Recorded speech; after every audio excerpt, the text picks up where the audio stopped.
찬송가 30장.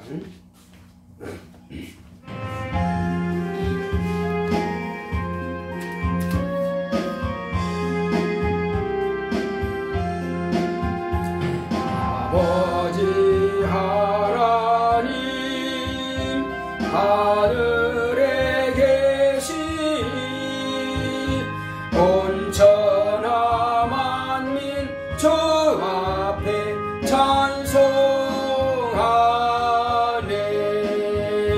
이 천지 만물도 주 앞에 엎드려 거룩하신 이름을 늘 높이네. 주 언약하신 것 끝까지 지키니 저 하늘나라 영하여 곧 가리라.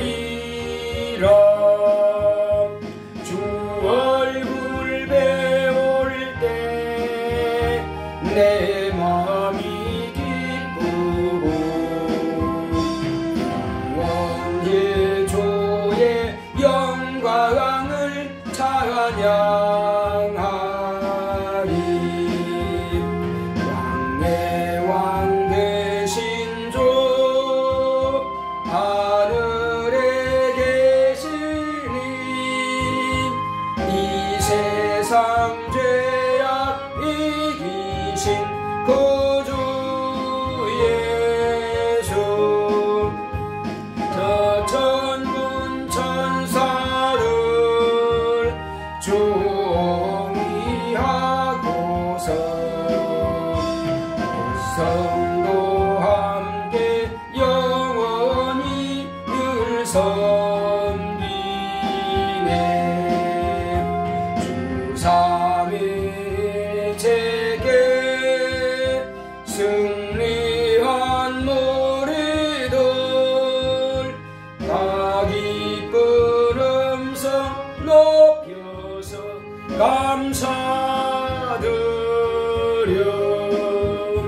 창조주 하나님 내 주도 되시니 주 앞에 나도 엎드려 경배하네.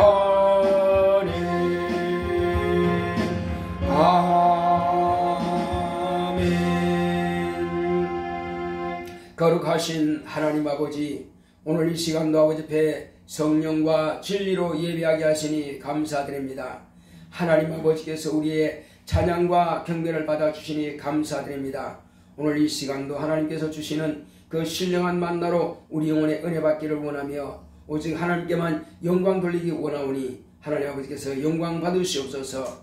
예수 이름으로 기원하옵나이다. 아멘. 하늘에 계신 우리 아버지여, 이름이 거룩히 여김을 받으시오며 나라의 임하옵시며 뜻이 하늘에서 이룬 것 같이 땅에서도 이루어지이다.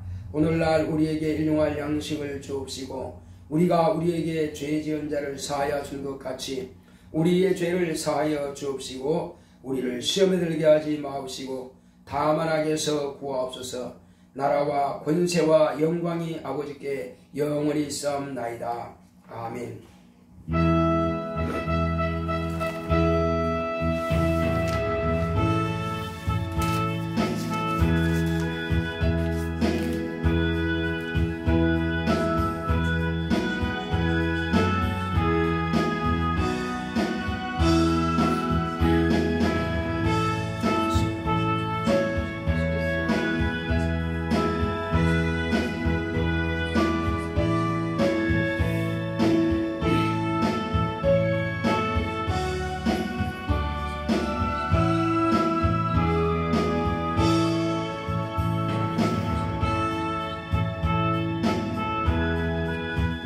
17절 하겠습니다.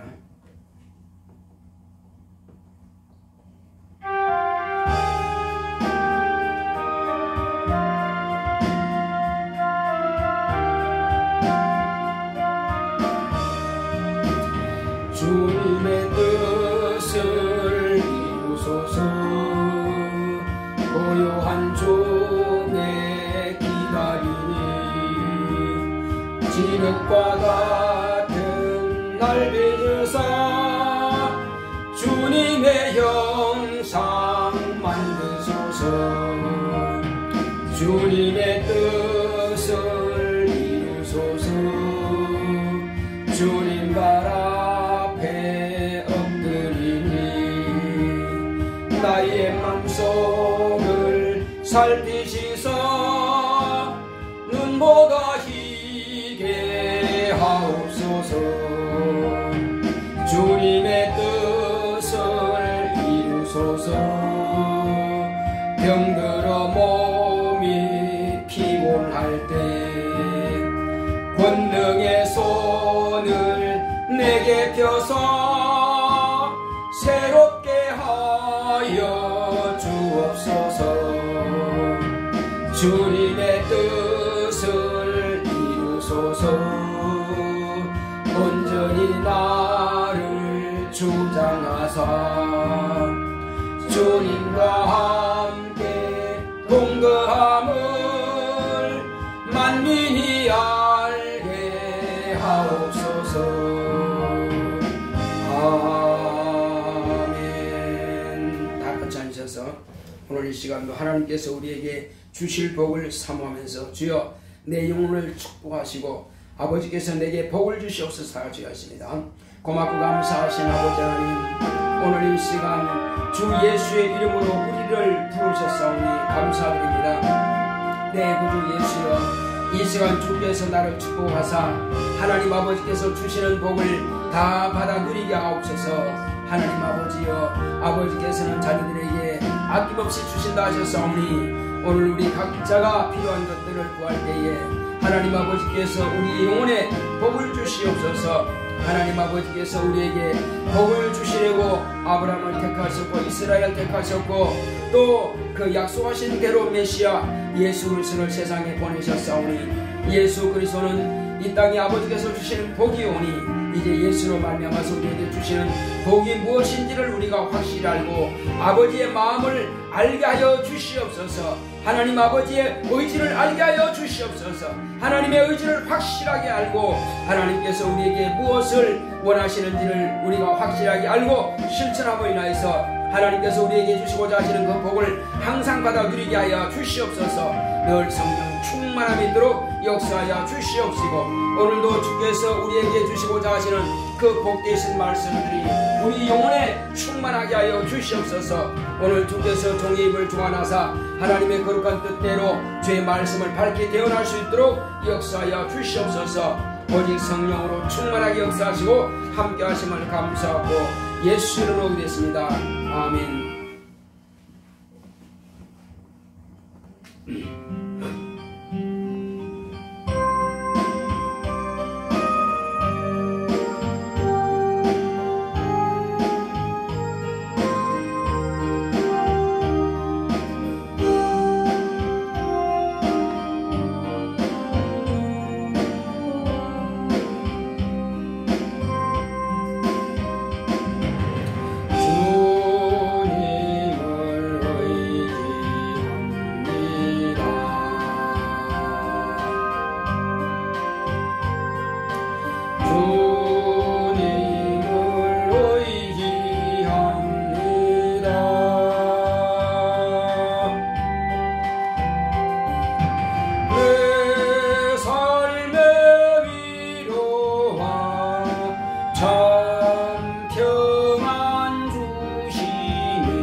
고맙고 감사하신 하나님 아버지, 이제 아버지께서 우리에게 주시고자 하시는 그 거룩한 말씀을 우리가 다 듣고자 하며 그 말씀이 우리 영혼의 생명의 양식을 받기 위해서 이 시간 우리가 마음을 모아서 아버지 앞에 경청하오니 하나님께서 그 말씀이 귀로만 들어가지 않게 하시고 그 말씀이 우리 영혼에 들어가서 생명의 양식이 되게 하여 주시옵소서.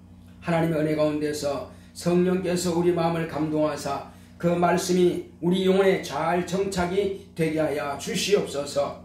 오늘은 아버지의 뜻이 무엇인지, 아버지께서 의지가 무엇인지, 또 성삼위 하나님의 의지가 무엇인지 우리가 분명하게 알고 영적 생활 승리하기를 원하오니 주께서 함께하여 주셔서 그 모든 말씀들을 우리가 귀담아 듣고 마음판에 새기고 이제 하나님의 은혜 가운데서 그 말씀을 따라서 일평생 승리할 수 있도록 하나님을 실망시키지 않도록 역사하시고 함께하여 주시옵소서. 그러므로 아버지의 마음이 아들에게, 아들의 마음이 성령에게, 성령의 그 마음이 이제 우리 모든 하나님의 거룩한 자녀들에게 전달되게 하시고 그렇게 우리가 실천 준행하며 하나님의 의지를 따르게 하옵소서. 주께서 오늘도 종의 입술을 주관하사 하나님의 뜻대로 주의 말씀만을 대언하기를 원하오니 성령으로 종을 감동하시옵소서. 예수 이름으로 기도했습니다. 아멘.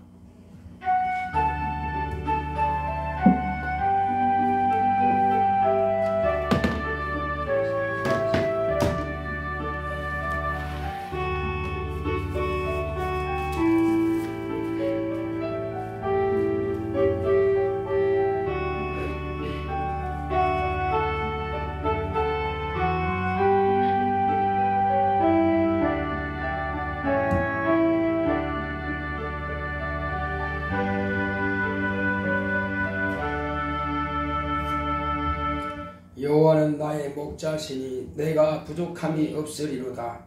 그가 나를 푸른 초장에 누이시며 쉴만한 물가로 인도하시는도다.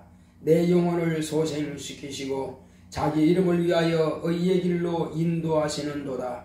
내가 사망의 음침한 골짜기로 다닐지라도 해를 두려워하지 않을 것은 주께서 나와 함께 하심이라. 주의 지팡이와 막대기가 나를 안위하시나이다.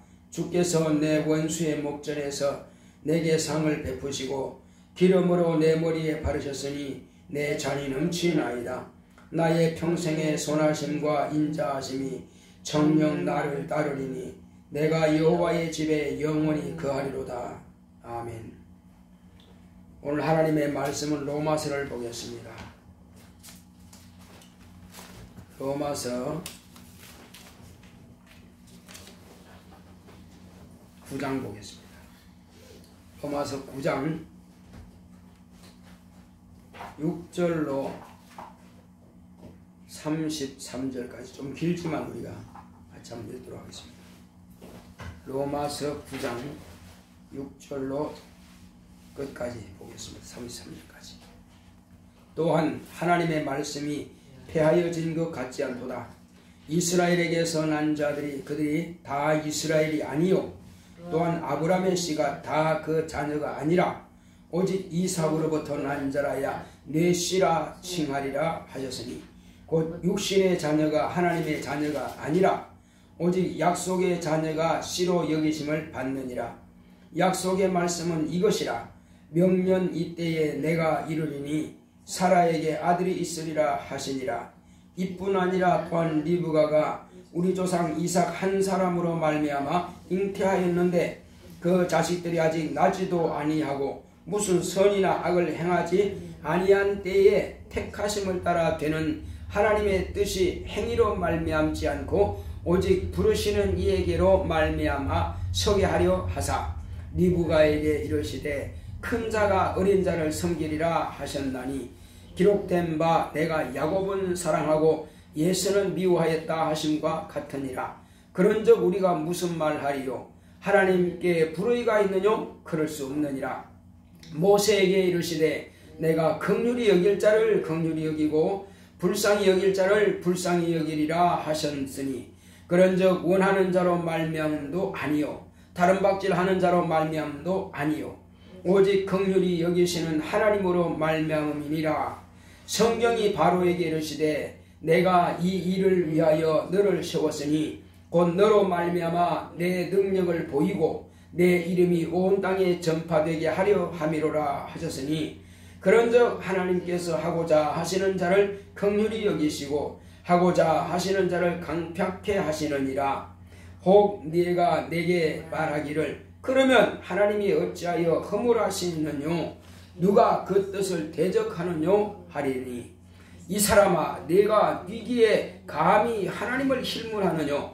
시험을 받은 물건이 지언자에게 어찌 나를 이같이 만들었느냐 말하겠느뇨?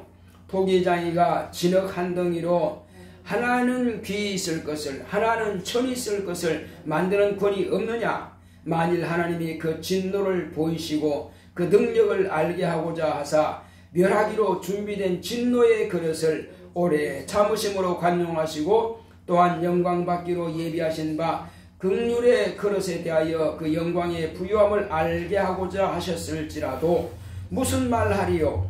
이 그릇은 우리니 곧 유대인 중에서뿐 아니라 이방인 중에서도 부르신 자니라.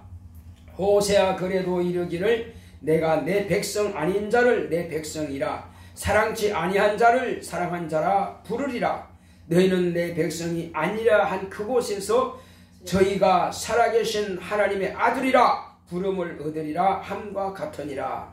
또 이사야가 이스라엘에 관하여 외치되 이스라엘 뭇 자손의 수가 비록 바다의 모래 같을지라도 남은 자만 구원을 얻으리니 주께서 땅 위에서 그 말씀을 이루사 필하시고 끝내시리라 하셨느니라. 또한 이사야가 미리 말한 바 만일 만군의 주께서 우리에게 씨를 남겨두지 아니하셨다면 우리가 소돔과 같이 되고 고모라와 같았으리로다 함과 같으니라. 그런즉 우리가 무슨 말하리요? 의를 쫓지 아니한 이방인들이 의를 얻었으니 곧 믿음에서 난 의요, 의의 법을 쫓아간 이스라엘은 법에 이르지 못하였으니 어찌 그러하느뇨? 이는 저희가 믿음에 의지하지 않고 행위에 의지함이라 부딪힐 돌에 부딪혔느니라. 기록된 바 보라 내가 부딪히는 돌과 거치는 반석을 시온에 두노니 저를 믿는 자는 부끄러움을 당치 아니하리라 함과 같으니라. 아멘. 오늘 하나님의 말씀의 요약을 보겠습니다. 제목부터 시작. 하나님의 의지. 하나님은 그 뜻대로 역사하십니다. 그가 아들을 통해 하나님의 의지를 나타내셨다. 예수 그리스도는 자신의 의지가 있을지라도 자신의 의지대로 하지 않고 아버지의 의지대로 하려는 고로 그의 심판은 의롭다. 진리의 성령도 자의로 말하지 않고 내 것을 가지고 나를 나타내리라 하셨다. 성삼위는 아버지의 뜻 안에서 아버지의 뜻을 초월하지 않고 아버지의 뜻대로 하신다. 하나님께서 인간을 대하시는 것을 보면 하나님의 의지와 인간의 의지를 구별하신다. 복의 근원으로 삼으신 아브라함에게 아들을 주어 하나님의 뜻을 이루고자 하셨는데 하나님의 의지대로 낳은 이스마엘과 사람의 의지대로 낳은 이스마엘과 하나님의 의지를 따라 믿음으로 얻은 이삭을 하나님은 구별하셨다. 오직 하나님께서 약속하신 의지대로 믿음으로 얻은 이삭을 복을 유산할 자로 삼으시고 이삭의 씨를 통해 세상에 복을 약속하셨다. 이삭은 아내 리브가에게 쌍둥이 아들이 잉태되었지만 그 중에 하나님의 의지대로 선택한 작은 자 야곱을 아브라함에게 약속하신 복을 상속하게 하셨다. 이삭의 의지대로 되는 것이 아니라 하나님의 의지대로 야곱이 그 복을 상속받게 하신다. 이스라엘과 이방인 중에서 예수로 약속하신 하나님의 의지는 이방인은 예수의 재림까지 수를 셀 수 없을 만큼 많은 수가 첫째 부활을 얻는 하나님의 자녀로 돌아오지만 이스라엘은 정한 수인 14만 4천 명뿐이다. 하나님의 의지인 말씀 안에서 복을 받는다. 내 평생 하나님의 의지대로 영생의 복을 받자. 아멘.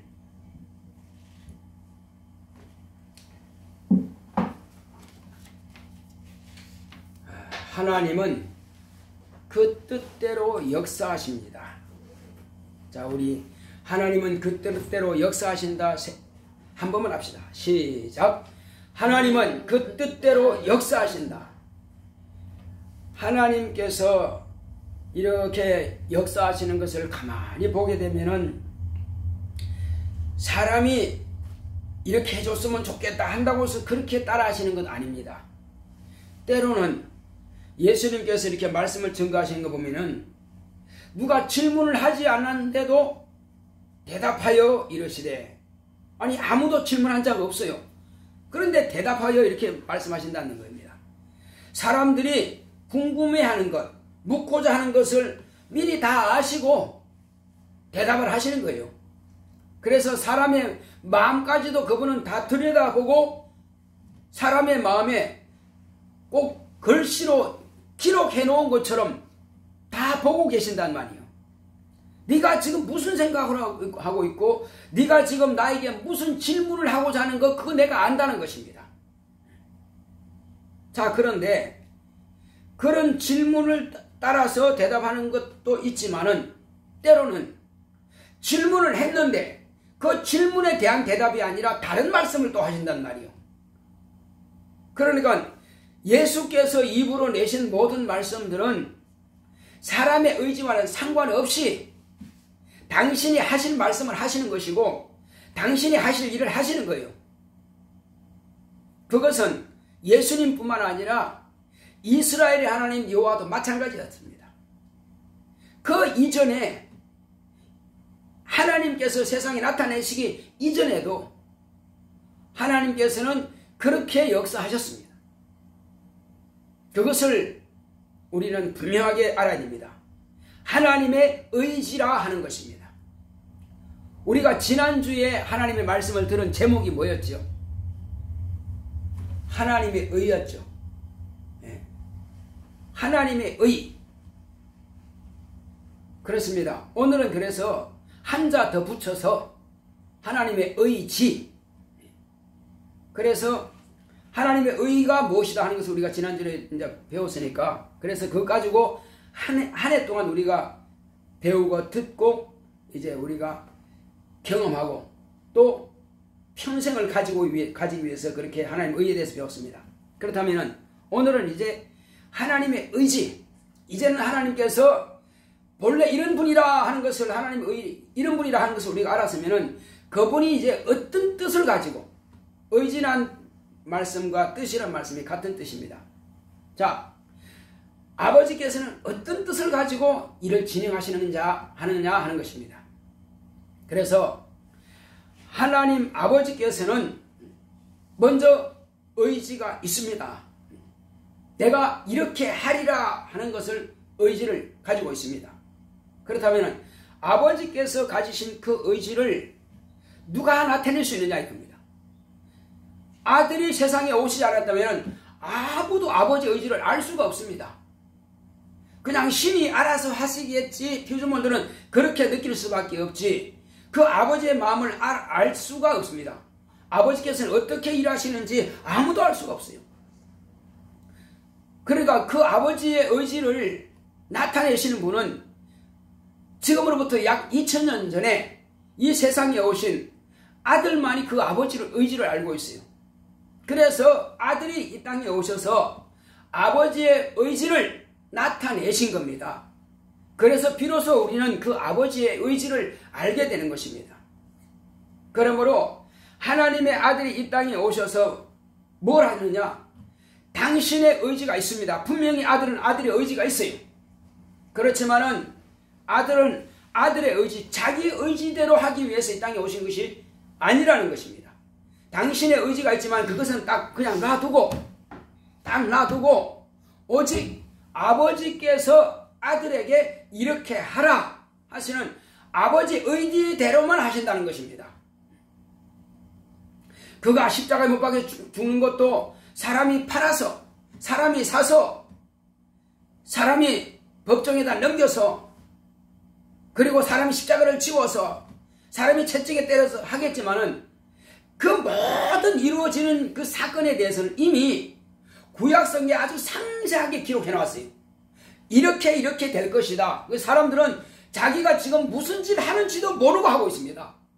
내가 왜 그를 때려야 되는지, 내가 왜 그를 십자가를 못 박아야 되는지, 내가 왜 그를 침받고 옷을 뺏기고 그렇게 욕하고 하는지 모르고 한다 이겁니다. 그런데 성경은 이미 그들이 하기 전에 400년 전에 벌써 다 기록해 놓았어요. 이렇게 할 것이다. 그거 하는 자는 누구인지 모르겠으나 그러나 그때 그 사람이 그 역할을 한다는 것이에요. 파는 자가 있고 사는 자가 있고 은 30에 팔린다는 것이 다 기록되어 있단 말이에요. 그리고 그것이 나그네 묘주가 된다는 것도 다 이미 기록되어 있단 말이에요. 참 신기하죠. 그것은 이미 하나님께서 정하신 의지가 있는 것입니다. 하나님께서 정하신 그 계획대로, 그 설계도대로, 그 의지대로 하나님께서는 그렇게 막 일을 진행해 나가는 거예요. 그런데 사람들은 진행하기 전까지는 몰라요. 진행하고 나서 보니까 성경이 기록되어 있네. 진행하고 나서 보니까 성경이 기록되어 있네. 그러니까 사람들은 모릅니다. 그리고 심지어는 예수님은 어디 사람이라고 그랬죠? 예수가 자라난 곳은 어디였어요? 어디였죠? 나사렛. 그렇죠. 예, 나사렛 사람이에요. 그래서 나사렛 사람이라고 기록되어 있습니다. 성경 사람들이 없다고 그러는데 아니 있어요. 이사야서 11장 1절에 딱 보게 되면은 한 줄기가 나서 싹이 난다고 그렇게 기록되어 있고 한 뿌리가 그 뿌리에서 가지가 난다 그렇게 말이 기록되어 있습니다. 자, 우리가 그냥 상상해 보냅니다. 나무가 이제 제가 지금 감을 먹고 씨를 하나 딱 심어놨는데 그 씨가 지금 하나 올라와서 싹이 났어요.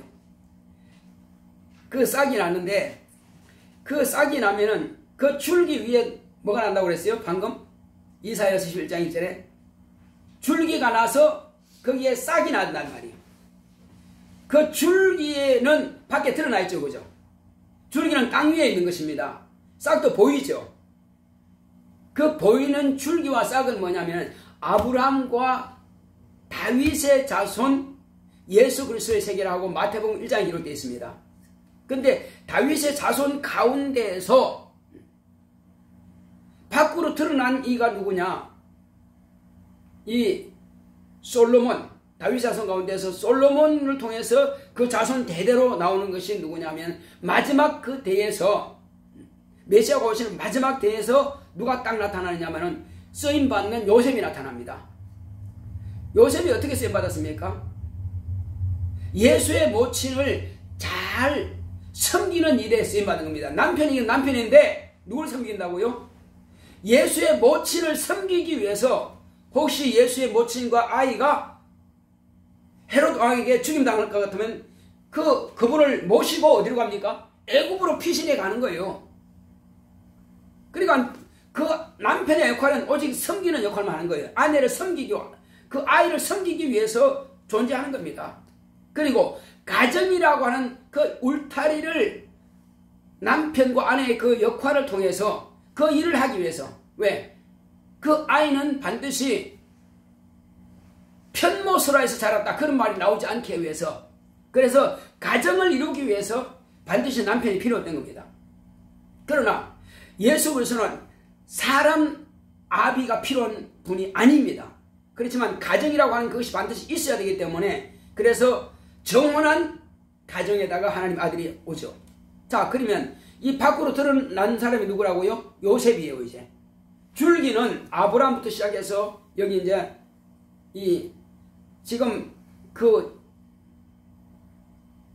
뭐라 그럴까? 그 뭐라 그러지?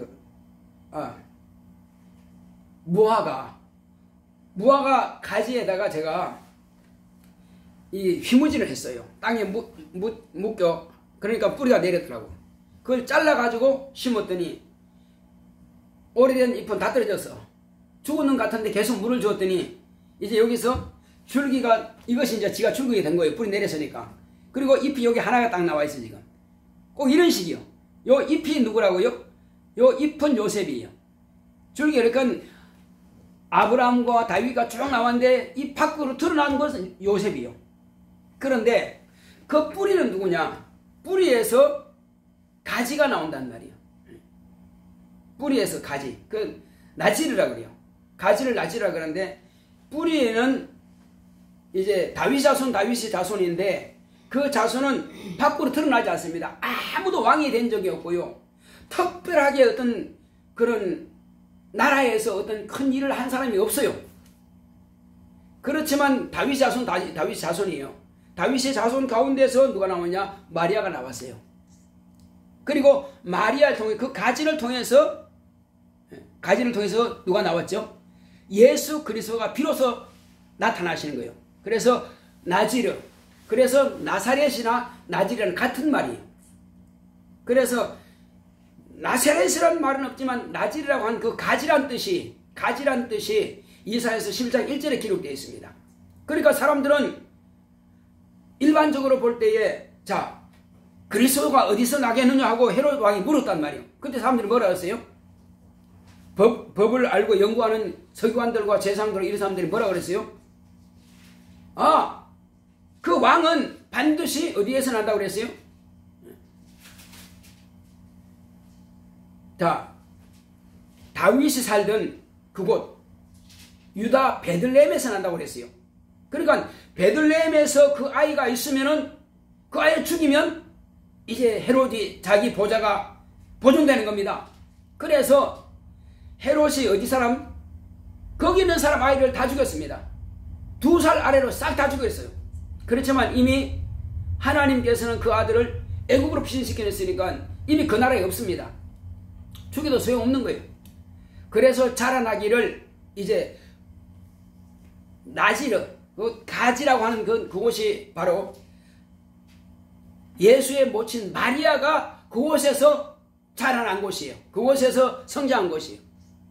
그래서 줄기의 끝에서는 요셉이 났고 땅 뿌리의 가지에서는 누가 났다고요? 마리아가 났고 그 마리아에게서 예수가 났고 그래서 나사렛 사람이라고 하는 것은 바로 그 말이에요. 뿌리의 가지에서 나왔다. 그러니까 이것은 예수님께서 동정녀에서 나셨다는 말씀이 바로 그 말씀인 겁니다. 이미 이사야가 그렇게 기록해 놓았어요. 그것을 누가 알겠냐? 이거는 전부 다 비밀이기 때문에 오늘날 예수를 보지 않고서는 나사렛에서 자라나선 예수를 보지 않고는 그 이사야서 11장 1절의 말씀이 해석이 전혀 안 되는 거예요. 예수님을 나타난 이후에야 비로소 해석이 되는 말씀이에요. 그 말씀이. 그러니까 구약 성경의 선자들이 바른 말이 많지만 있지만은 예수님을 보지 않으면 구약 성경 그 자체가 해석이 자체가 안 되는 거예요. 자, 그렇게 해서 예수님께서는 비로소 나타나셨는데 뭘 가지고 오셨다고요? 아버지의 의지대로 오셨고 아버지의 의지대로 일하시는 거예요. 이제는 당신의 의지는 딱 있지만 놔두고 그래서 이제 마지막으로 자기 의지가 있다고 하는 것을 드러내는 게 언제입니까? 겟세마네 동산에서 기도하십니다. 아버지요, 이 자리 지금 내게서 지나가기를 원합니다 하고 기도했어요. 그런데 이거는 내 원대로 내 의지대로 되게 하지 마시고 아버지 원대로 아버지 뜻대로 아버지 의지대로 되기를 원합니다 하고 기도한 것입니다. 그래서 예수님의 의지가 없다는 것이 아니라 있고 아버지가 의지가 있는데 내 의지는 내려놓고 아버지 의지를 앞세운 겁니다.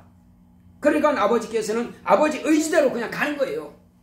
아무리 아들이 불쌍하고 잔인하게 채찍에 맞고 그렇게 십자가에 못 박혀서 욕먹고 옷 홀랑 벗겨서 부끄러움을 다 당했다 할지라도 수치를 다 당했다 할지라도 그러나 아버지께서는 한번 내가 세상을 구원하기 위해서 내 아들을 내놓기로 결심했으면은 결단코 아버지 의지를 바꾸는 경우가 없습니다. 이스라엘의 하나님의 의지는 많이 바뀐 적이 있습니다. 이들을 내가 멸하리라 하니까 모세가 하나님 그렇게 하면 뭐라고 하겠습니까 하니까 그래 참겠다. 자기 의지를 꺾습니다. 그러나 아버지의 의지는 절대로 아무도 꺾을 자가 없습니다. 그분이 한번 딱 정했으면은 독자라도 반드시 그렇게 죽이고야 마는 분입니다. 죄인은 이렇게 되리라. 반드시 그렇게 될 수밖에 없어요. 아담이 죄를 지었어요. 반드시 죽어야 됩니다. 누가 죽어야 돼요? 아담이 죽어야 됩니다. 어떤 아담? 첫 아담이 지옥 보내야 되는데 그러면 모든 인류가 다 지옥 가야 되기 때문에 첫 아담을 살리기 위해서 둘째 아담인 당신 의가 죄가 없는 의인을 갖다가 죽게 하시는 겁니다. 그래서 그의 죄를 대속하게 하는 것입니다. 이것이 바로 아버지의 의지입니다. 아버지의 의지는 죽으리라 했으면 반드시 죽는 것입니다. 그래서 그를 대속해서라도 당신의 그 아들이 죽는다는 것은 결국은요 아버지의 의지가 그에게 있는 것입니다. 자, 그렇게 해서 이제 그 의지를 나타내시는데 그 의지를 따라서 예수님은 죽임을 당하십니다. 그리고 예수님께서는 죽임을 당하시고 부활하시고 나서는 제자들에게 마지막으로 선언하신 것이 있습니다. 뭘까요? 그 제자들에게 마지막으로 선언하셨습니다. 선포하셨습니다. 하늘로부터 내가 아버지께 받아서 너희들에게 보내줄 터인데 너희들에게 그 성령이 임하시기까지 예루살렘을 떠나지 말라고 그랬어요. 떠나라 그랬어요. 어떻게 하라고 그랬어요? 집사님 떠나라 그랬어요? 그분이 오시기 전에 빨리 너희들은 예루살렘을 떠나야 된다. 두렵다 이렇게 말씀하셨어요? 아니면 떠나지 말라고 그랬어요? 어떻게 했어요? 떠나지 말라. 그랬어요? 맞네. 예. 떠나지 말라. 빨리 속히 떠나라. 그 내가 오기 전에 빨리 떠난다 이렇게 말씀하신 것이 아니라 떠나지 말라 하신 거예요. 그리고는 기다리라 하신 겁니다. 근데 졸면서 기다리라고 그랬을까요? 졸면서 기다리는 건 아니고 지금 저기 너희들을 칼을 치고 화살을 쏘아야 될 텐데 근데 그 화살을 너희들이 맞기 전에 먼저 적을 섬멸하라. 그러니까 어떻게 해요? 눈 부릅뜨고 완전무장해가지고 딱 기다리라는 겁니다. 그렇게 성령이 임하시면은 반드시 너희들에게 졸고 자는 자들에게는 소용없어요. 졸고 자지 않고 정신을 바짝 차리고 주여 약속하신 성령을 부어주소서 하고 그들이 계속 기도했습니다. 그날이 언제인지 몰라. 언제 그때가 오실지 모르지만 예수님께서 약속하신 성령을 언제 부을지는 몰라. 그러나 계속 그 약속이 임하기까지 기도하는 겁니다. 며칠 걸렸어요? 열흘입니다. 열흘. 한 주가 지났어요. 한 주가 지나니까는 안식일을 안 지키면 이스라엘 백성들 어떻게 돼요?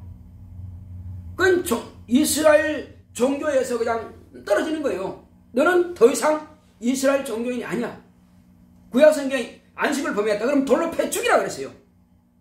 죽음을 각오한 겁니다. 그들은요. 돌로 맞아 죽음을 각오하고 그들은 그 자리에서 지킨 겁니다. 그냥 안식일이 지나갔지만 그냥 계속 그 자리에서 기도하는 거예요. 다른 사람들 안식일 지킨다고 다 갔습니다. 다 회당으로 다 갔고 예루살렘 성전으로 다 갔어요. 안식일 지킨다고. 그런데 이들은 같은 예루살렘 안에 있는 겁니다. 지금 예루살렘에 있지만 성전에 가지 않았어요. 안식일날 안 가고 그 자리에서 어디 있었죠? 쟤들은 예수님께서 성취하신 그 감람산에 있었어요? 제가 어디서 산에서 막 기도했어요. 어디 갔어요? 저 갈매산에서 기도했어요? 예, 네, 그것도 아시네. 예, 마가의 다래방입니다. 예수님께서 첫 번째로 그 말씀하신 대로 이제 방을 구해라 그랬어요. 뭐 하려고요? 예배당 세우려고. 집사님이 여기 예배당 세우기 위해서 구했잖아요. 그 여자가 물 한 동이 이렇게 가면은 제자들 둘 보내면서 우리 선생님이 쓸 방을 구하시는데 우리 선생님 쓰실 방이 어디 있냐? 물으면 큰 다락방을 볼 것이다. 그러면 거기 가면 그것을 구해라. 거기 가서 내 제자들과 함께 유월절 지낼 것이다. 그렇게 말씀하신 거예요. 그러니까 방을 일단 구했어요. 그러면 그전에 그러면 유월절 어디에서 했어요? 다른 데서 했어요. 다른 데서 3년이니까 그렇지 않겠어요? 이 마지막 해 3년째 되는 해 그때만 그 방을 구했습니다. 다른 데서는 그냥 6월절 어디서 했는지 모르겠어요. 어쨌든 6월절 했겠죠. 예수님도 유대인이니까 제자는 유대인이니까 했겠죠. 했지만은 그 방 구했다는 말이 없습니다. 근데 마지막은 방을 구했어요. 왜 구했어요? 그곳이 예수님께서 첫 번째 성령이 오시기 전에 그 방에 있으라는 겁니다. 너희들은 다른 유대인들이 지키는 안식을 지키는 회당도 아니고 유대인들이 지키는 예루살렘 성전도 아니고 너희들은 따로 내가 정한 바로 너희들에게 가르쳐주는 너희들이 얻는 그 방 거기다가 얻으라 이거예요. 예수님께서 새로운 예배당을 이제 신설한 겁니다. 그래서 어떤 사람들이 그냥 무교회주의, 그러니까 예배당이 필요 없다고 하는 그런 주의가 있습니다. 일본에 유명한 신학자가 있는데 내천감사한이라고 하는 사람이 있어요. 우찌무라 간조라 그럽니다. 그 사람은 무교주의로서 유명합니다. 근데 일본이 무교주의 결국은 뭐예요? 일본이 다 없어진 거예요. 교회가 거의 없어진 거예요. 그리고 유명한 신학자로 인해서 다 없어지는 겁니다. 그래서 예수님께서 반드시 예배당을 세운 것을 사람들은 기억하지 못합니다. 근데 분명히 세워놨거든요. 여기서 예수님께서 세우신 예배당은 왜 필요합니까? 성령을 받기 위해서는 반드시 예수님의 손으로 세우신 예배당이 필요했던 것입니다. 사람의 손으로 지은 성전은 흘러가 그렇죠, 그죠? 멋지고 빛과 번쩍한 금으로 칠한 그 성은 헐어버려라, 필요 없다. 이제는 제사 지는 것은 필요 없다. 그러나 내가 세운 이 예배당에서 너희들은 누굴 기다리라고요? 이제 여기가 성전이 될 것이다. 여기가 성전이 될 것이다. 그래서 이 성전에서 교회가 모이는 것이다. 따라합시다. 예배당 안에는 교회가 모이는 곳이다. 교회가 뭐가 교회죠? 성도죠. 그렇습니다. 교회 한 사람 한 사람이 모여서 그 예배당에서 이제 그래서 무슨 교회 하면은 그 전체 그 사람들이 바로 그 교회 이름으로 모이는 거예요. 예배당이 없어지는 것이 아니라 예수님께서 반드시 성령을 모시기 위해서는 그 예배당에서 합니다. 자, 보통 성령은 어디서 모십니까? 우리 교회 보니까 어디서 보통 성령 받아요? 다 여기서 성령 받는 거예요. 어디서? 예배당에서. 그러니까 예수님께서 부활하신 날이 언제였어요? 안식 후 첫날 부활하셨어요. 그죠? 그리고 성령 모신 날이 언제예요? 안식 후 첫날에. 자, 안식일, 7안식일이 77절입니다. 77절 끝나면 오순절이에요. 순이라면서 열순을 말하는 거예요. 열순. 열이 5이면 오순절이에요. 그래서 50일째 되는 데면 안식일 지나서 안식일 이후에 첫날에 성령이 마셨단 말이에요. 그러니까 예수님께서 세우신 그곳은 예수님께서 부활하신 날이 바로 안식 후 첫날이고 성령이 마신 날이 바로 안식 후 첫날이에요. 그래서 예수님께서 첫 번째로 예배당을 얻었고 그 다음에 그 예수님께서 예배당을 얻어놓은 인자가 예배당을 얻어놓은 그곳에다가 성령님께서 임하신 겁니다. 예수님께서 제자 몇 명 세웠죠? 12명 세웠죠? 12명을 세웠는데 그때에 성령 받은 사람 몇 사람이에요? 성령이 임하시니까 벌써 120명이 성령 받은 겁니다. 인자는 12명이 제자를 세웠지만은 성령님은 120명의 성령이 임하신 겁니다. 벌써 10배로 부흥된 겁니다. 그렇게 해서 예루살렘 교회가 시작된 거예요. 그래서 최고 부흥될 때가 약 한 5만 명이 됐다는 거예요. 자, 하나님께서 그와 같이 하나님의 아들을 통해서 이제 한 가지 막 진행해 나가는데, 그렇다면 하나님의 의지가 언제부터 이 일이 시작되느냐는 겁니다.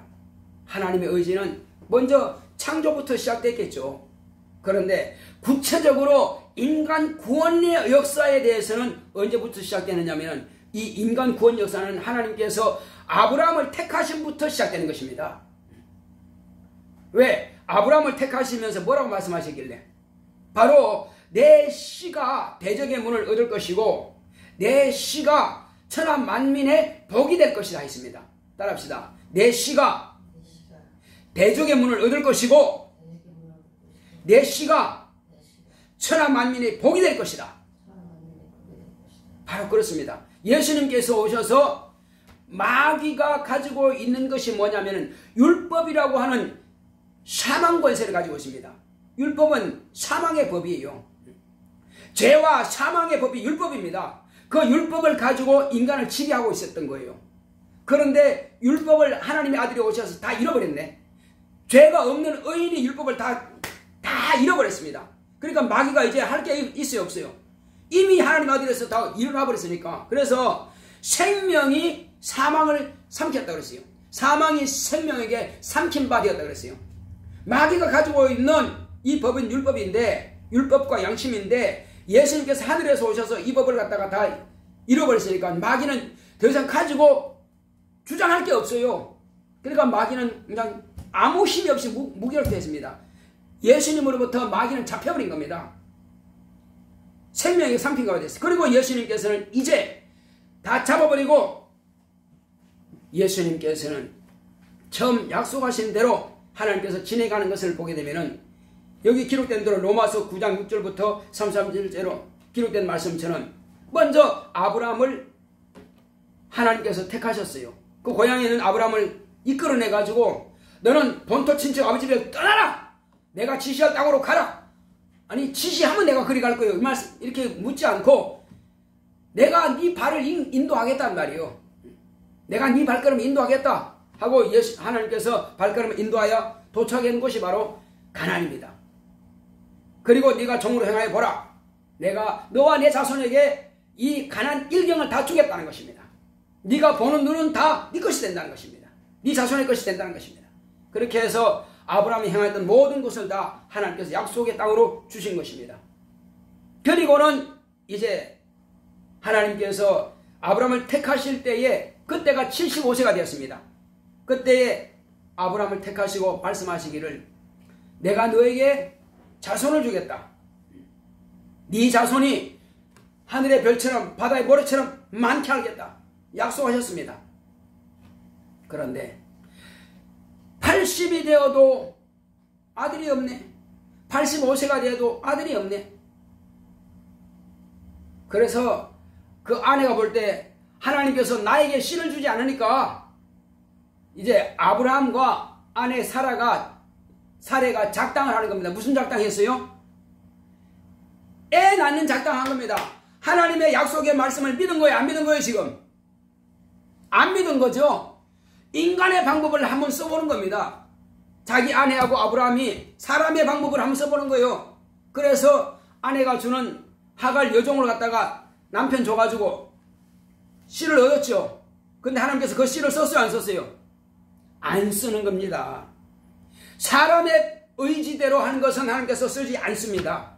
오직 하나님의 의지대로 하는 자, 그가 하나님께서 쓰시는 자예요. 이가 내 아들입니다. 아니다. 그가 네 아들이 아니라 네 본처에게서 난 아들이 너의 씨가 될 것이다. 그 이름을 이삭이라 하라. 100세가 되었어야 비로소 99세에 아브라함 99세, 사라의 89세에 비로소 아이를 얻게 되는 것입니다. 그래서 하나님께서 이삭이 있고 이스마엘이 있지만은 이스마엘 쓰신 것이 아니라 하나님의 의지대로 난 이삭을 통해서만 하나님께서 아브라함을 하나님께서 뭐라고 정했어요? 너는 복의 근원이 될 것이다. 어떻게 복의 근원이 될 수 있어요? 하나님께서 그에게 복덩이를 주시겠다고 하는 약속을 가진 겁니다. 아브라함이 복을 지금 가지고 있는 것이 아니라 복을 주신다는 약속을 가진 겁니다. 그러면 복이 어디서 나옵니까? 집사님, 복이 어디서 나와요? 복을 누가 주죠? 복을 누가 줘요? 하나님께서 주시죠. 그래서 하나님은 복의 근본이고 아브라함은 복의 근원입니다. 하나님 당신 자신이 복이란 말이에요. 아버지가 복입니다.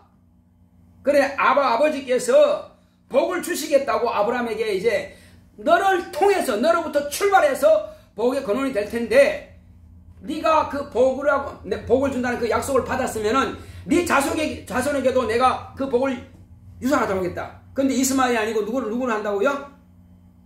이삭에게 복을 오는 길을 유산해 주겠다는 겁니다.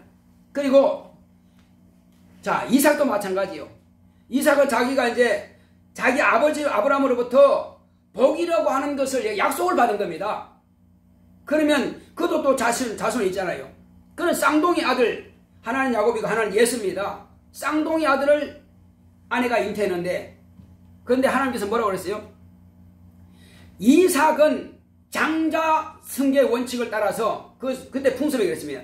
장자 승계 원칙을 따라서 이스마엘에게 장자권을 곧 하나님께서 아브라함에게 약속하신 그 복의 약속을 물려주려고 했습니다. 근데 이삭대로 뜻대로 됐어요? 안 됐어요? 안 됐죠.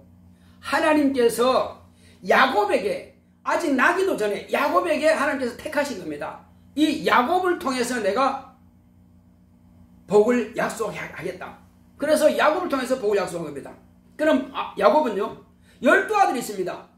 12아들 가운데 누구에게 그 복을 유산으로 주겠어요? 누구였죠? 12아들 가운데서 레위지파는 모세가 낳고 레위지파는 아론이 낳았어요. 지금까지도 제사장이 일하고 있습니다. 그 레위지파입니다. 그럼 레위지파가 장자입니까? 아니요, 장자 아닙니다. 그런데 하나님께서는 야곱을 축복을 하는 것을 보면 압니다. 싹수가 있는 자를 그와 같은 축복을 주거든요. 그래서 유다에게 야곱이 축복을 하는 거예요. 12아들이 있지만 야곱의 입은 그때 누가 쓰신 겁니까? 축복할 때 하나님께서 조상 야곱의 입을 통해서 축복하는데, 그 복이 유산을 누구한테 내려가는 거예요? 이제 유다에게로 내려가는 거예요. 근데 유다는 아들들이 없었습니다. 아들이 있지만은 다 결혼해서 되는 게 아니고, 첫 번째 아들 셋이 있으면 다 안 됐습니다. 근데 그 다음 아들을 또 얻어서 며느리를 통해서 이제 씨를 얻습니다. 그렇게 해서 그 자손을 통해서 하나님의 아들이 오시는 길이에요. 그러니까 하나님의 아들이 오시는 길이 아주 험난한 길입니다. 아주 험난한 길이에요. 그렇게 해서 비로소 그 가문을 통해서 하나님께서 정하신 뜻대로 옵니다. 자, 그런데 이렇게 해서 이스라엘 12지파를 통해서 한 나라가 세워지고, 한 나라를 통해서 지금 2000년 전에 비로소 이 땅에 누가 옵니까? 아까 말씀드린 대로 마리아를 통해서 하나님의 아들이 나타나시는 거예요. 그러면 이스라엘 백성들에게도 하나님께서 복을 주셔야 되고, 왜? 복을 받는다고 했으니까. 아브라함의 자손에게 복을 준다고 약속하니까 복을 받아야 될 거 아니에요. 그리고 이방인들도 이제는 복을 주셔야 한단 말이에요. 하나님께서 온 세상에 복을 준다고 했으니까. 그런데 하나님의 의지는 단호합니다. 이스라엘에게 하나님께서 첫 번째 택해서 약속했지만은 얼마나 속썩이고 얼마나 지멋대로하고 얼마나 우상을 따라가고 했는지 모릅니다. 물론 그런 것도 있겠지만은 하나님께서는 하나님의 의지로 딱 정해놓은 것이 있습니다. 이방인들에게는 그 수를 헤아릴 수 없을 만큼 내 복을 주겠다는 것입니다. 누구든지 내가 문을 활짝 열어놨으니까, 아들을 통해서 내가 문을 활짝 열어놨으니까 누구든지 천국은 침노하는 자가 빼앗는다. 따라합시다. 천국은 침노하는 자가 빼앗는다. 누구든지 천국은 침노하는 자 다 빼앗을 수 있습니다. 이방인들에게는 그렇게 권리를 주셨어요. 이것이 하나님의 의지입니다. 그런데 이스라엘에게는 하나님의 의지가 몇 명으로 딱 정해놨어요? 14만 4천 명으로 딱 정해놔버렸어요. 14만 4천 명만 첫째 부활에 참여할 수 있고, 예수 그리스도의 아내가 될 수 있고, 하나님의 자녀가 될 수 있는 권리를 14만 4천 명으로 딱 정해놔버렸습니다. 그 수가 바다 모래 같을지라도 14만 4천 명만 그렇게 들어갈 수 있는 거예요. 그 외에는 종이든지 심판을 받든지 그렇게 가는 거예요. 자, 그러나 이방인은 뭐예요? 누구든지 마음이 원하는 자는 다 내게로 나오라. 그래서 예수님께서 이 비유로 말씀하신 것입니다. 자, 종들을 보내면서 어디로 가든지 간에, 첫 번째는 그래서 네 종들에게 내가 알고 있는 그런 사람들에게 다 가서 보내가지고 자, 내 아들 혼인잔치가 있으니까 오라 초청했어요. 근데 오지도 않고 나는 밭 샀으니까 가봐야 되고 나는 소 샀으니까 길들여 봐야 되고 나는 뭐 했으니까 뭐 하고 핑계대면서 다 오지 않았다 그랬어요. 그리고 또 보냈더니까 종들을 때리고 죽이고 했단 겁니다. 그래서 안 되겠다. 이들은 아무도 내 상에 오지 못할 것이다. 아주 주인이 화를 냅니다. 그리고는 너희들이 산으로 들로 시장으로 어디든지 가서 악한 자나 선하는 자나 다 데리고 오라. 다 데려가서 내 이 잔치집을 채워라. 그러니까 데려오더니까 아주 가득하더라는 것입니다. 그러니까 이방인들은 우상 섬기고 하나님 몰라는 사람이에요. 전부 다 악인이고 다 그런 사람들입니다. 다 채웠습니다. 그런데 처음 하나님께서 택하신 이스라엘 백성들은 그렇게 부정했습니다. 그러니 아주 극소수만 구원받고 처지버려 찹니다. 그러나 이제 오늘 우리 이방인들은 그 수를 셀 수 없을 만큼 다 들어갈 수 있습니다. 그런데 이렇게 열어놓았지만은 초청하지만은 오지 않은 사람들에게는 할 수가 없어요. 이제 오늘날 저와 여러분들은 예수 안에 들어왔고 하나님께서 약속하신 대로 물과 성령으로 첫째 거듭났고 먼저 예수를 영접함으로 피로써 제사함 받았고 그 다음에 물과 성령으로 거듭나서 하나님의 자녀가 되었고 그리고 또 뭐요? 성령을 모심으로써 성령의 인침을 받았습니다. 그리고 우리는 매주간 계명으로 의식을 지키라 말씀하신 대로 매주간 우리는 네 가지를 지금 하고 있습니다. 첫째는 뭐죠? 첫째는 우리가 주일 성수를 하고 있습니다. 이거는 반드시 지켜야 될 일입니다. 온전한 주일 성수. 그 다음 뭐예요? 그 다음에는 우리가 원래 매주간 우리가 해야 될 것이 성찬입니다. 성찬하고 있죠. 또 뭐예요? 그리고 하나님께서 약속하신 대로 의와 인과 신으로 하라고 하는 그 11절 하고 있습니다. 자, 그 다음 마지막으로는 이제 우리의 생명으로서 주님께서 이 자리에 함께 계신다는 것을 우리가 의식하면서 연보를 매주간 가지고 와서 주님과 함께 식사하듯이 식사 대접하듯이 연보를 드립니다. 이것을 온전히 우리가 주님 오실 때까지 하는 겁니다. 이것은 주님께서 우리에게 계명으로 말씀하신 것이에요. 자, 그리고 우리는 내가 영적으로 살아있다 지금. 그러므로 우리가 계명을 다 지고 있으니 내가 살아있다. 집사님, 영적으로 살아있다고 무엇으로 지금 보증할 수 있습니까? 육체는 코로 숨 쉬고 있어요. 그죠? 사람이 숨 쉬는 거 하시는 건 보통 손을 대고 말잖아요. 숨 쉬고 있어. 그러면 또 뭐 하고 있어요? 밥을 먹고 있죠. 그리고 또 뭐가 있어요? 내가 맥박이 뛰는 겁니다. 맥박이 뛰어요. 맥박이 뛴다고 하는 것은 살아있구나. 그 맥을 잡아보잖아요, 보통. 맥이 약하면은 병이 있고, 정상적으로 뛰면 수자 세보고 정상적으로 뛰면은 건강한 사람이에요. 그래서 세 가지. 사람이 살아있다는 증거는 밥을 먹고 있다. 숨을 쉬고 있다. 맥박이 뛰고 있다. 살아있는 겁니다, 이거는. 그건 뭘 말하냐? 숨 쉰다고 하는 것은 기도한다는 것입니다. 오늘 우리가 영으로 기도하고 마음으로 기도했죠? 기도한다는 것은 내가 지금 숨 쉬고 있다는 거예요. 영이 숨 쉬고 있다는 거예요. 하나님과 교통하고 있다는 거예요. 숨 쉬고 있다는 거예요. 자, 또 내가 밥 먹고 있다. 성경을 매일 보시죠? 예. 성경을 보고 주일 와서 또 하나님 말씀을 듣고 내가 지금 영원히 지금 먹고 있어요. 양식을 먹고 있습니다. 자, 그 다음에 마지막으로 맥박이 뛰고 있는 것을 무엇으로 증거할 수 있어요? 맥박이 뛴다고 해서 내가 활동하고 있다는 거예요. 살아있다는 거예요. 빨리 뛰면은 사람이 막 숨을 차고 뛰면은 맥박이 빨라집니다. 그죠? 맥박이 뛴다는 거예요.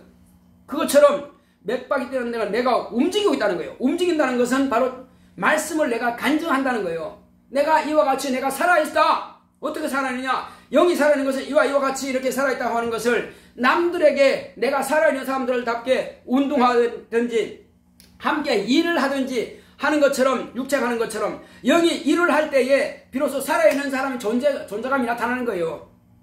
그래서 우리는 네 가지 의식과 세 가지의 반드시 내가 생존하고 있는 영이 생존하고 있는 것을 증거를 항상 나타내는 것이 살아있는 영적인 사람이란 말이에요.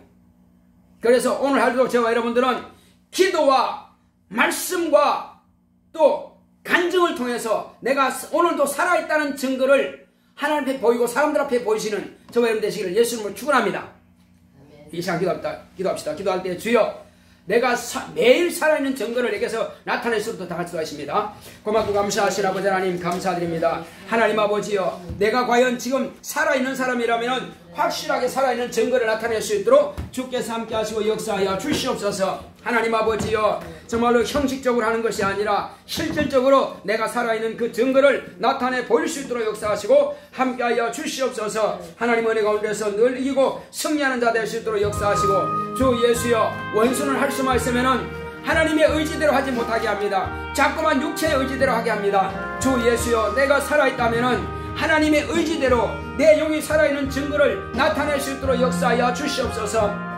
하나님 아버지여 정말로 우리가 매 주간 주일 교회에 온다고 하는 것은 이것은 주님의 약속하신 대로 계명을 지키는 것입니다. 이 계명은 의식으로 지키는 것인데 이 계명을 지키지 않은 자는 죽은 자입니다.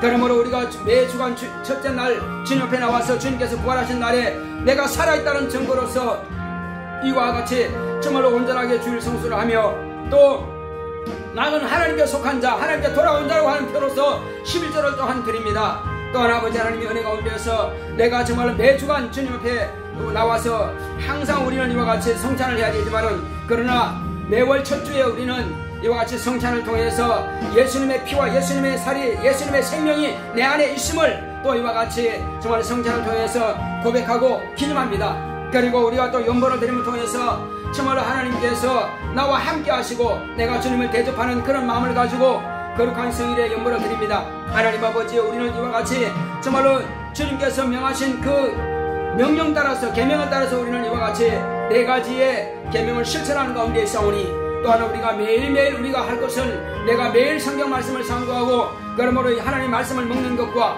매일 내가 기도함을 통해서 내 영혼이 살아있다는 증거를 나타내는 것이고 하나님 아버지의 기도함을 통해서 숨쉬고 있다는 것을 나타내는 것이고 그리고 하나님 내가 어떻게 하나님을 만나서 하나님의 자녀가 된 것을 남들에게 간증함을 통해서 내가 오늘 이와 같이 살아서 장사하고 살아서 직장 다니고 살아서 공부하고 살아서 참으로 군인이 되고 살아서 경찰이 되고 이렇게 해서 살아서 의사가 되어서 정말 남들을 위해서 봉사하고 또한 내 가정을 위해서 봉사하는 것처럼 하나님 아버지여 내 영혼도 이와 같이 살아있다고 하는 그 증거를 나타내겠사오니 매일매일 삶 가운데서 내가 영이 살아있는 그 증거를 나타내겠사오니 주님께서 나는 살아있는 영적인 사람이라고 하는 것을 매일 증거할 수 있도록 역사하시고 함께하여 주시옵소서. 하나님 아버지여 그러므로 늘 성령 충만함으로 이고 승리하는 영적 생활할 수 있도록 성령으로 감동하여 주시옵소서.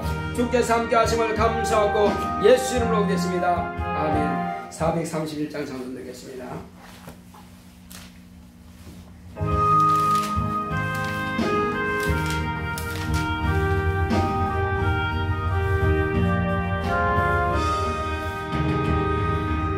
내 주여 뜻대로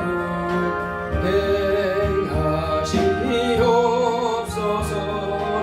온 몸과 영혼을 다 주께 맡기 이 세상 돌아간 주 인도하시고 널 주관하셔서 뜻대로 하소서. 내 주여 뜻대로 행하시옵소서. 큰 근심 중에도 낙심케 마소서. 주님도 때로는 울기도 하셨네. 널 주관하셔서 뜻대로 하소서. 내 주여 뜻대로 행하시옵소서. 내 몸과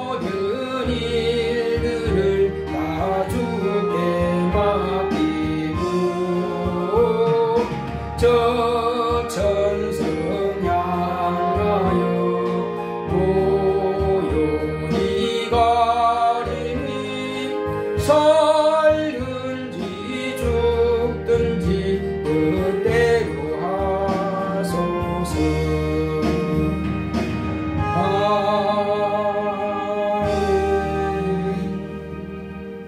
거룩하신 하나님 아버지, 하나님께서 사랑하시는 우리 바이분사님, 하나님께 돌아온 표로서 수입의 10분 1호 급여를 하나님의 손에 올려놓았사오니 하나님께서 저와 저희 가정이 하나님께 온전히 돌아와 영원한 생명의 주를 만나고 하나님을 온전히 의지할 수 있도록 역사하여 주시옵소서. 하나님의 의지에 순복함으로 온 가정이 다 영생함의 길을 얻을 수 있도록 축복하시고 함께하여 주시옵소서. 또 종의 가정에서 감사함을 드렸사오니 말씀으로 신앙이 견고한 교회 되게 하시고 또 수진이 현진이 신앙의 기본이 갖추어져 하나님의 관심을 받길 원합니다. 교회와 가정에 응답 주셔서 감사합니다고 이와 같이 종의 가정에서 감사함을 드렸사오니 주께서 축복하여 주십시고 이와 같이 11조와 감사함을 드린 모든 손길들을 하나님께서 기억하시고 축복하여 주시옵소서. 연보함에 연보를 드려서 정말로 하나님께 내가 오늘 한 끼 식사를 대접한다는 그런 마음을 가지고 연보함에 연보를 드렸사오니 하나님께서 복에 복을 더하여 주시옵시고 신령한 복으로 축복하여 주시옵소서. 주께서 함께 하심을 감사하고 예수 이름으로 기도했습니다. 아멘. 드린 성길 하나님께서 기억하시고 귀하고 복된 것으로 채우시기를 예수 이름으로 축원합니다. 자, 우리 다같이 일어서서 찬송가 265장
이제는 속히 오실 예수 그리스도의 은혜와 하나님 아버지의 지극하신 사랑과 성령의 감화감동 인도 교통하심이 오직 하나님의 의지대로 따르기로 결단한 교회 위에 이 무리 위에 이제로부터 영원토록 함께 있을지어다. 아멘.